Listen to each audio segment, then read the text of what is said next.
They had forced them together. The man who needed hands and the girl who had none to offer but her own.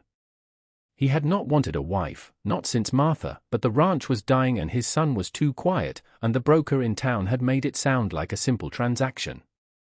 A woman to cook and clean and salt the beef, in exchange for passage paid and a roof over her head. He had agreed without looking at the paper, only at the sum at the bottom. Then they brought her.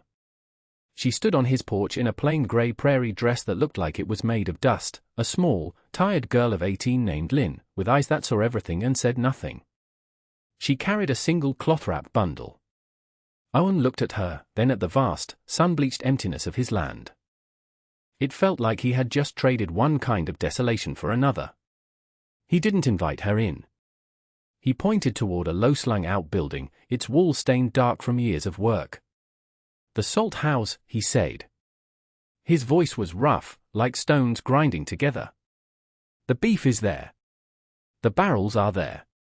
That is the work." It was not a welcome. It was a bargain stated in the plainest terms.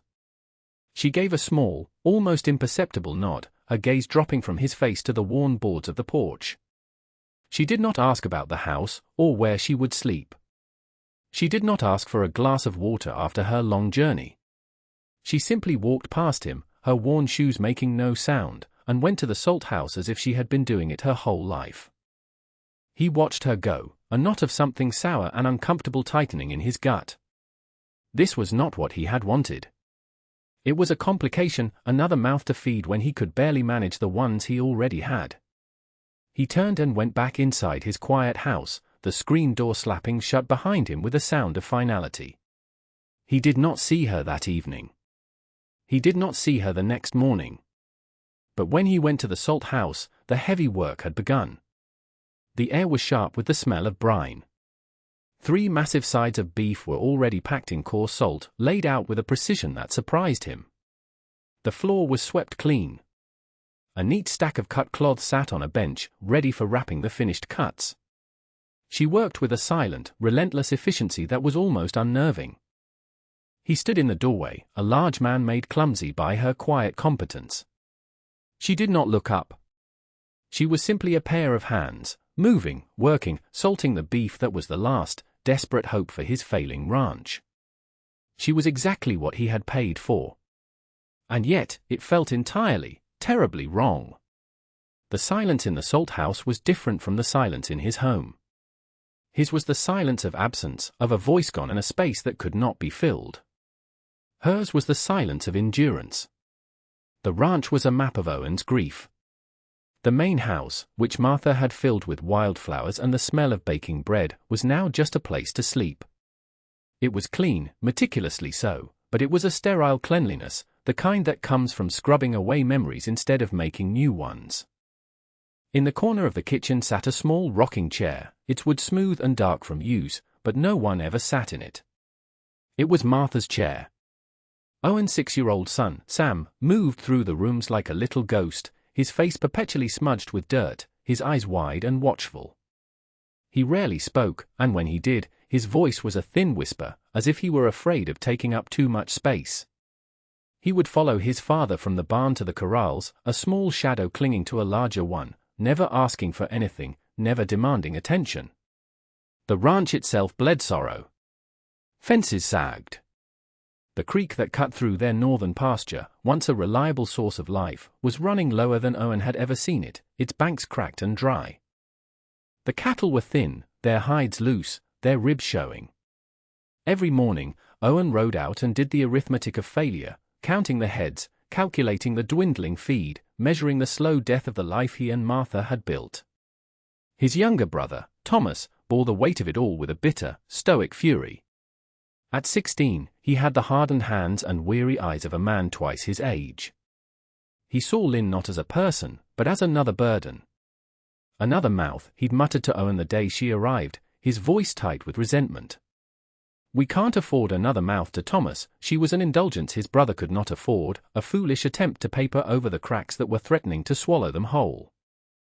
He ignored her completely, walking past her as if she were a fence post, his shoulders set against her, against the world. And in the middle of this wounded, silent household, Lynn moved with an unnerving calm. She slept on a simple cot in a small storage room off the kitchen, a space no bigger than a closet.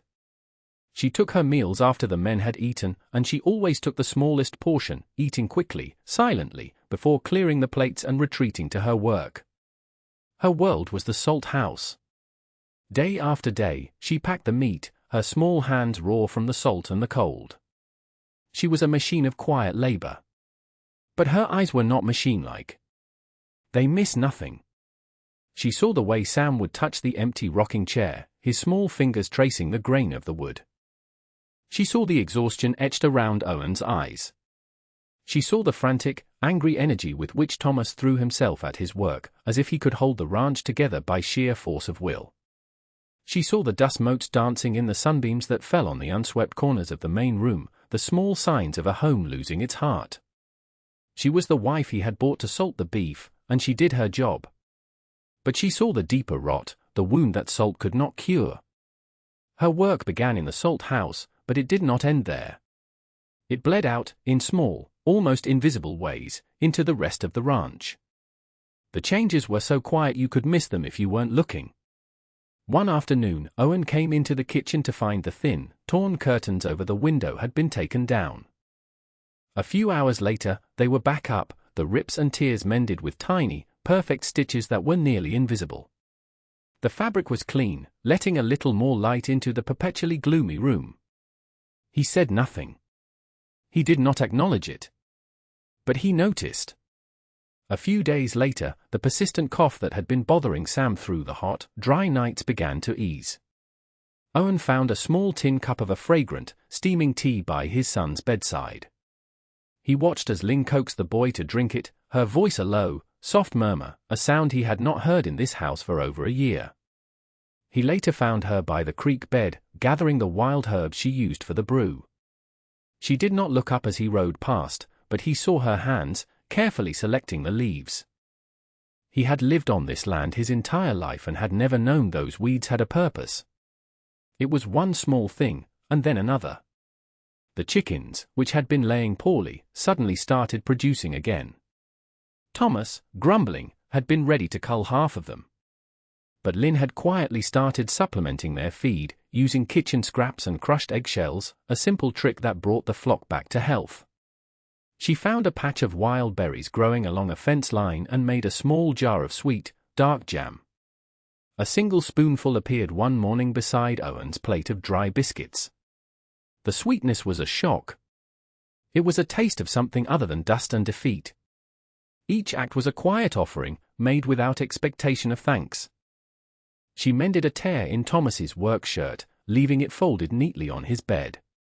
She organized the chaotic mess of tools on the porch.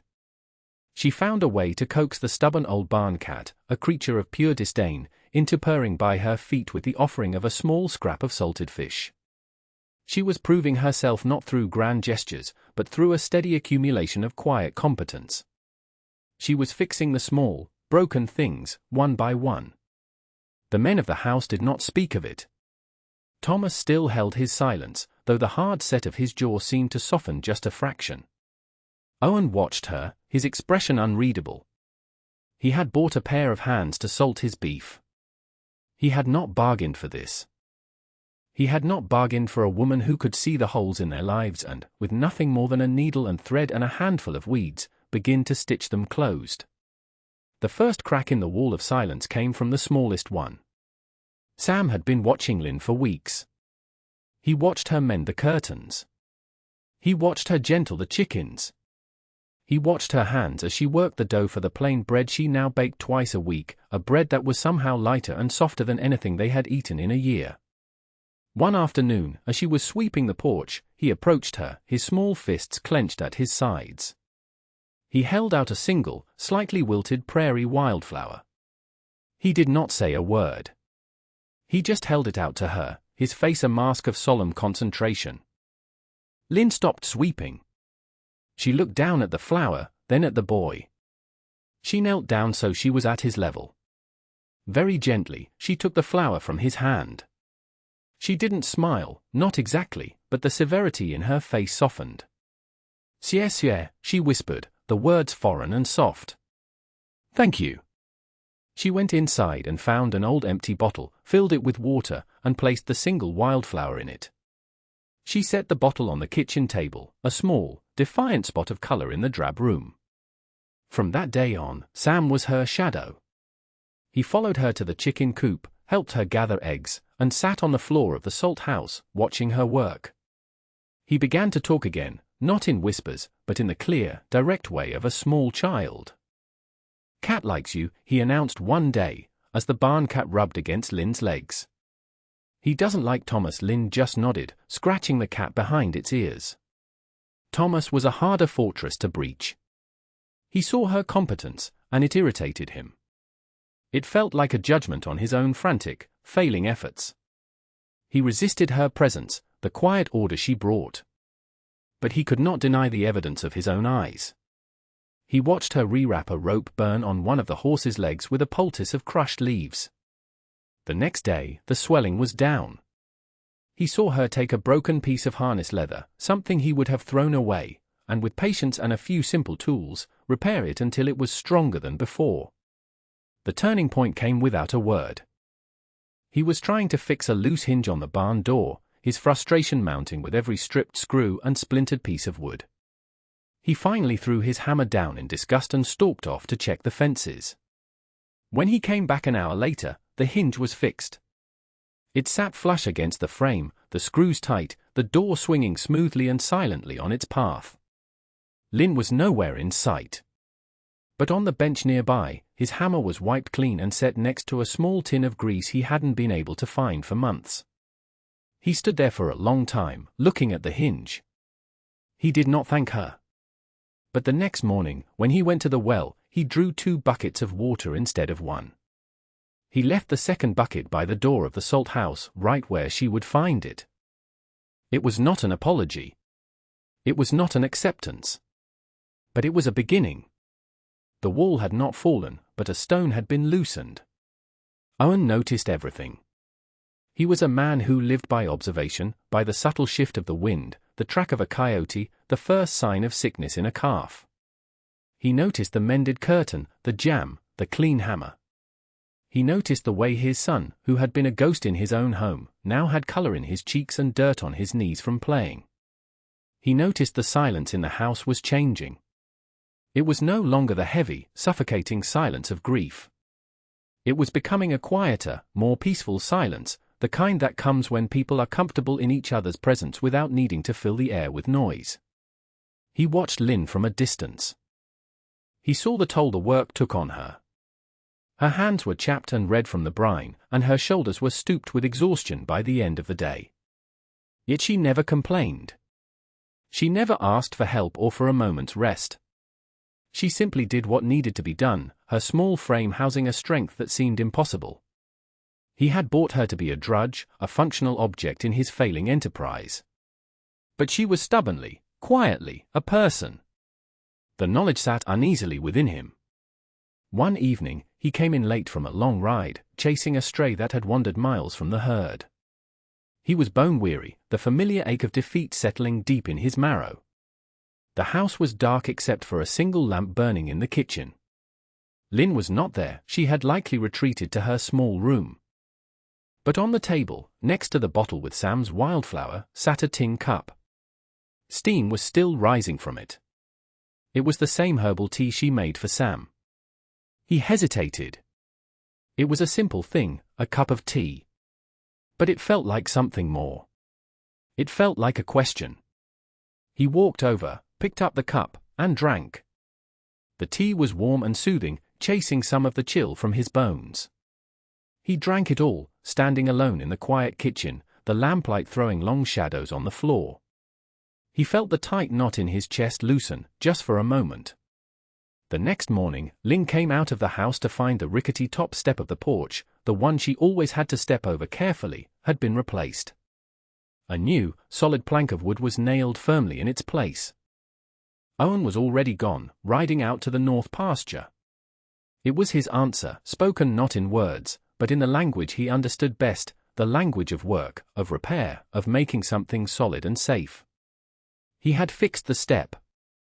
It was a silent reciprocation, a conversation held in wood and herbs across the divide of their separate solitudes. The house was still wounded, but for the first time, it felt as if it might one day heal. A second cup had been offered, and a broken step had been mended. The first sign that something was wrong beyond their own misfortune came from the creek. It was the ranch's lifeline, and it was dying. Owen blamed the dry summer, the relentless sun that baked the land into a cracked and dusty plate. But Lynn, whose life had been spent observing the subtle languages of water and earth, felt a different kind of wrongness. One afternoon, she walked the property line, following the dwindling stream toward its source on the neighboring land. The land belonged to Mr. Davies, a man whose ranch, unlike theirs, seemed immune to the drought. His cattle were fat, his pastures green. Davies was a frequent visitor, always stopping by with a kind word and a face full of sympathy. "A terrible season, Owen," he'd say, shaking his head. "I don't know how you're managing." His concern was as smooth and polished as a river stone. As Lynn neared the fence that separated the two properties, she noticed something odd. The flow of the water, already a trickle, seemed to almost stop entirely. She pushed through a thicket of willows and saw it. It was not a large structure, nothing a man would call a proper dam. It was a subtle, carefully constructed blockage of rocks and packed earth, almost indistinguishable from the natural creek bed unless you were looking for it. It was just high enough to divert the majority of the creek's sluggish flow into a smaller channel that led directly onto Davies's property. It was clever. It was quiet. It was theft, disguised as nature. She stood there for a long time, hidden in the willows, her mind working. This explained the unnatural health of Davies's land. He wasn't lucky, he was taking their water. She filed the image away, a cold, hard piece of knowledge. To speak of it now would be to invite a fight Owen could not afford to have. He was a proud man, and to be openly bested by a neighbor would break something in him. So she said nothing. She returned to the ranch, the secret heavy in her mind. A few days later, another detail that did not add up. Davies rode over, ostensibly to see if they needed to borrow any feed. As he was talking to Owen, Lynn noticed a fresh tear in the leather of his saddlebag. It had been crudely mended with a piece of bright green twine, the color jarring against the dark brown leather. It was a small, insignificant detail. But her mind, trained to see patterns in the weave of a cloth, registered it and held it. Green twine. A hidden dam. The pieces meant nothing on their own, but she stored them away, like seeds planted in the dark, waiting for the right conditions to grow. The wrongness had a name, she suspected, and that name was Davies. His pleasant smile and concerned words were a mask, and she had just seen the first glimpse of what lay beneath. The summer deepened into a brutal, brassy season of heat. The sky was a pale, washed-out blue, empty of clouds. The creek slowed from a trickle to a series of stagnant pools. The grass in the pastures turned the color of old straw and crackled underfoot. The drought was no longer a threat, it was a siege. The cattle grew leaner, their moans more plaintive. Owen and Thomas worked from sunup to sundown, hauling water from the nearly dry well, their faces grim, their movements frantic. Panic was a low hum beneath every action. They were losing. But weeks before, when the creek had first started to run low, Lynn had begun a project of her own. She had watched the way the land sloped behind the barn, noticing a shallow depression where the ground was always last to dry. In the cool of the early mornings, before her work in the salt house began, she had taken a shovel and a bucket. She dug. It was slow, back-breaking work. She deepened the depression, shaping it into a wide, shallow basin. Then, she walked for miles along the creek bed, gathering the heavy, dense clay she found there. She carried it back, bucket by bucket, and began to line the basin, pounding the clay down with her feet and a heavy piece of wood until it formed a smooth, impermeable layer. Owen and Thomas had seen her, of course. They thought she was digging for roots, or perhaps engaging in some strange, pointless ritual. They were too consumed by their own desperate labor to ask. She was just the Chinese girl, doing something strange in the dirt. Then the rain stopped completely. The last of the water in the creek bed evaporated. The well was producing barely enough for the house. The cattle began to fall. One evening, Owen came back to the barn, his shoulders slumped in utter defeat. He had lost 2 calves that day to thirst. "It's over," he said to Thomas, his voice hollow. "There's nothing left." That was when Lynn came to him. She did not speak. She simply tugged on his sleeve and led him behind the barn. In the fading light, he saw it. Her shallow basin was no longer empty. It was a small, placid lake, holding hundreds of gallons of water. She had caught the runoff from the last small shower weeks ago, the water that had simply evaporated everywhere else. Her clay-lined cistern had held it, saving it. It wasn't a river. It wouldn't save the entire herd. But it was water. It was life. Owen stared at the cistern, then at Lynn, her small frame covered in dust, her face streaked with sweat. All those weeks, while he had been fighting a losing battle, she had been quietly, patiently preparing for this very moment. Her hidden depth, the knowledge carried from a land of droughts and hardship he could not imagine, was laid bare. She had built them a reservoir of hope, one bucket of clay at a time. The water from Lynn's cistern saved the weakest of the herd.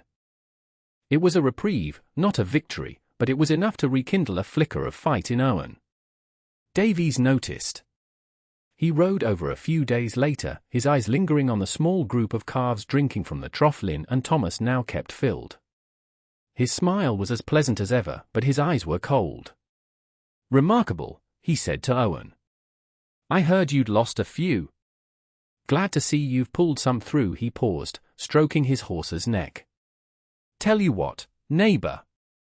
I know you're stretched thin. I'll take 5 of those calves off your hands. Pay you a fair price." Just to help you out, the price he offered was an insult, barely a third of what a healthy calf was worth. It was a predatory offer, a kick to a man already on his knees, but it was disguised as charity. Owen's pride flared. "They're not for sale, Davies," he said, his voice tight. Davies just shrugged, his smile never wavering. "Suit yourself. Offer stands if you change your mind." He tipped his hat and rode away. 2 nights later, Owen was woken by the frantic lowing of the herd. He and Thomas raced out with lanterns to find a long section of the north fence had been cut. The wire was snipped cleanly in 3 places. A dozen of their best remaining cows, including the calves that had been saved by the cistern, were gone. Their tracks led straight across the dry pasture toward Davies's land. The threat was no longer subtle. It had escalated from a hidden theft of water to an open act of rustling.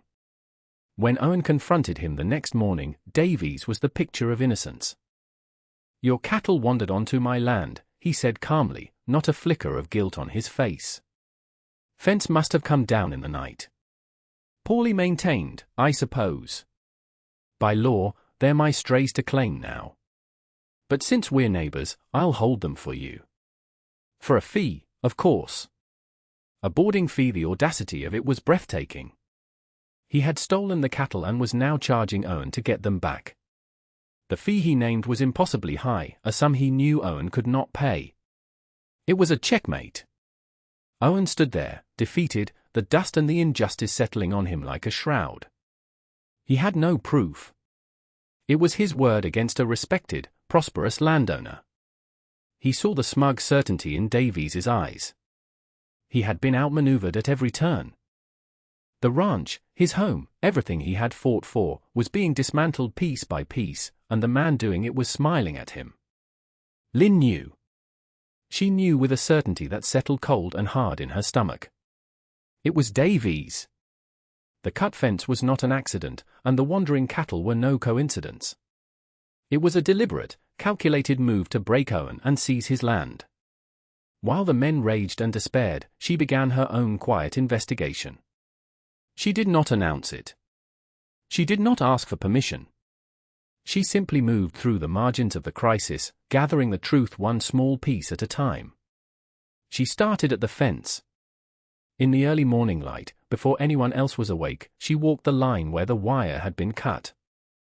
She ignored the cattle tracks and focused on the ground nearby. And there, pressed into a patch of dry, brittle earth, she found them, boot prints.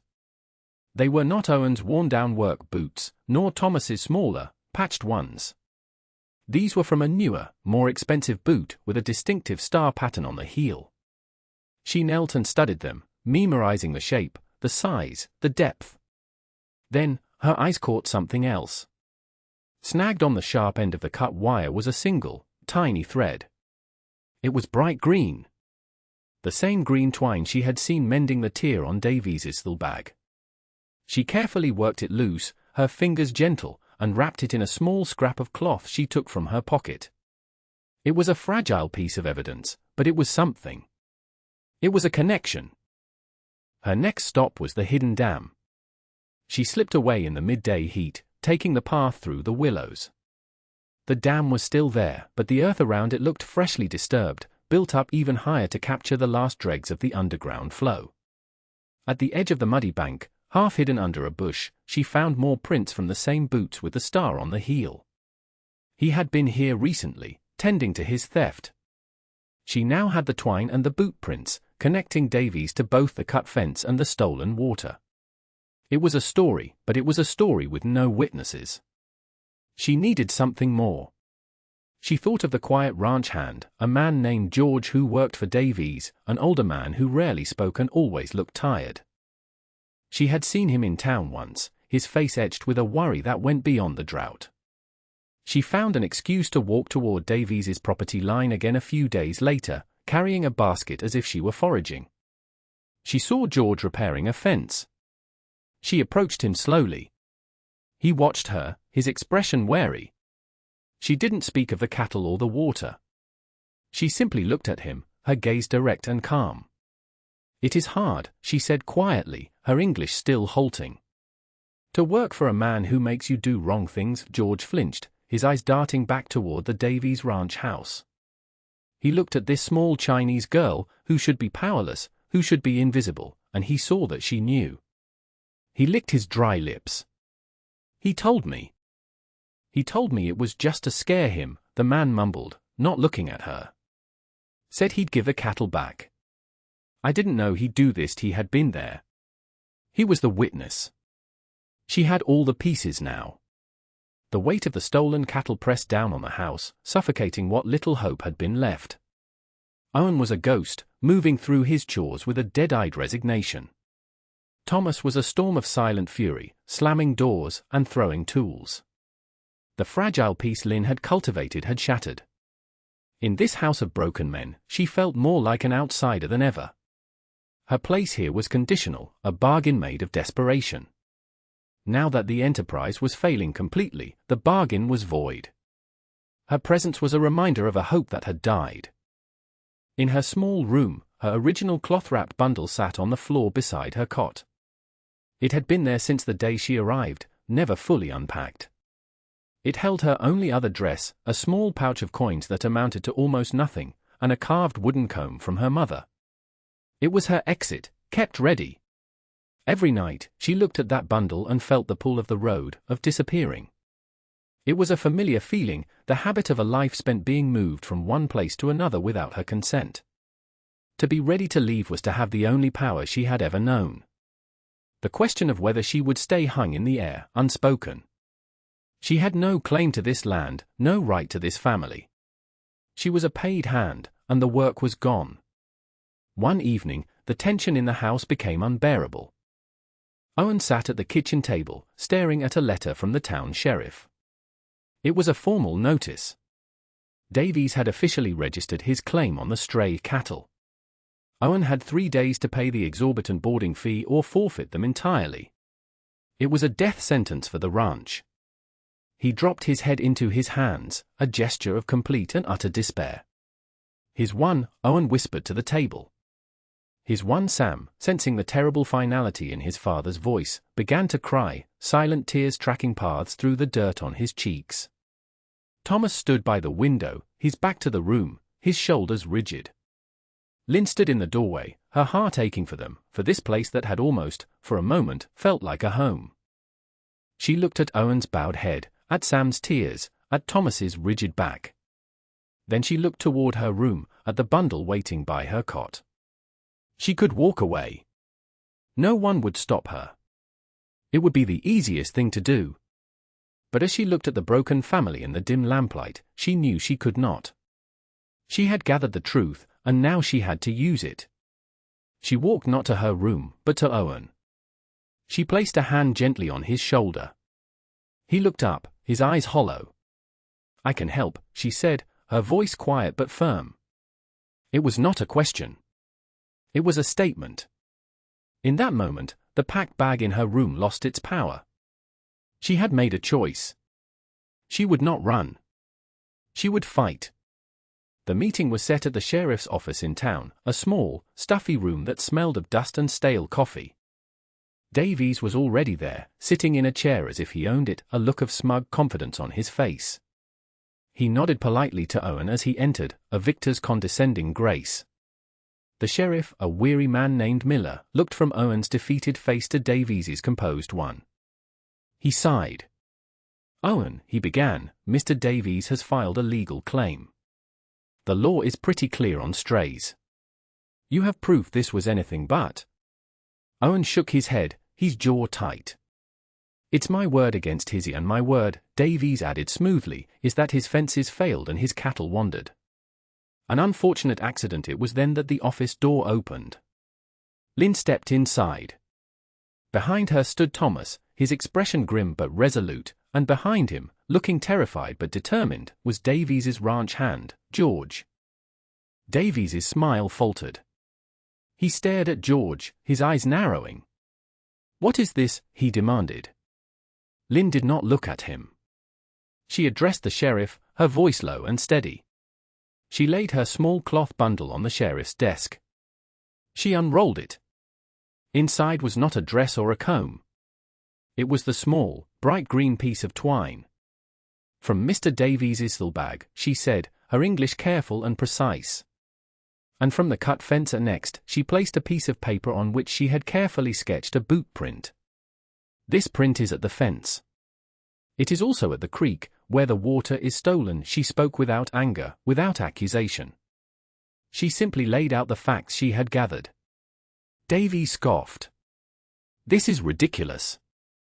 The word of a hired girl and some string."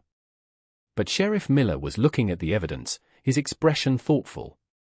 He was looking at George, who was sweating, unable to meet Davies's furious gaze. "George?" Miller asked, his voice quiet. "You have something to say?" George swallowed hard. He looked at Lynn, who gave him a small, encouraging nod. He took a shaky breath. He made me cut the fence," George stammered, the words tumbling out in a rush. "He said it was just a scare. He promised he'd give the cattle back. I saw him do it. I was there." The room fell silent. Davies's face, which had been a mask of confident authority, seemed to collapse inward. The color drained from it. He was no longer a respected landowner. He was just a thief, exposed in a dusty room by a quiet girl, a scared ranch hand, and a piece of green twine. Owen, who had been standing silently by the wall, moved. He walked across the room and stood beside Lynn. He didn't touch her, didn't speak. He just stood there, a solid presence at her side, facing the sheriff, facing Davies, together. The lie had been laid bare, not by violence or shouting, but by quiet certainty. Davies was finally, truly seen. The cattle were returned that same afternoon. Sheriff Miller, a man with a quiet sense of justice, also made it clear to Davies that the unnatural blockage in the creek would be removed by sundown. The ride back to the ranch was silent, but it was a different kind of silence. The heavy shroud of defeat had lifted, replaced by a fragile, tentative sense of relief. The ranch was still poor, the future still uncertain, but it was theirs again. That evening, a real quiet settled over the house. Sam was asleep, his face peaceful for the first time in weeks. Thomas was out in the barn, the rhythmic sound of his hammering not angry, but purposeful. Owen sat at the kitchen table, cleaning his rifle, his movement slow and deliberate. Lynn finished washing the last of the dishes. She dried her hands and walked to the doorway of her small room. Her cloth-wrapped bundle was still there, a silent question mark. She reached for it. Lynn Owen's voice stopped her. It was the first time he had spoken her name not as a label for a worker, but as her own. She turned. He was standing now, his face unreadable in the lamplight. He looked at the bundle in her hands, then at her face. The air in the room was thick with everything that had never been said between them, a year of silent observations, of small kindnesses, of shared hardship. He had bought a wife to salt the beef, and she had saved his home. He had seen her as a burden, and she had become its foundation. He took a step toward her. He was a man of few words, a man who spoke with his hands, with repaired steps and mended fences. But he knew this moment required more. "Stay," he said. The word was quiet, rough, and it held more weight than 1,000 promises. It was not a command. It was a plea. He reached out and gently took the bundle from her hands. He walked over to a high shelf in the kitchen, a shelf that held old jars and forgotten things, and he placed her bundle there, putting it away. He turned back to her. He walked to the table, where 2 cups sat. He picked one up and held it out to her. It was an echo of her first offering to him, the cup of tea that had been the beginning of the thaw. She took it. This dying cattle ranch, once a monument to his grief, was now something else. It was a place of quiet strength, of stubborn endurance. It was becoming a jewel of their own making, polished not by wealth, but by resilience. It was becoming a home. Thank you for watching.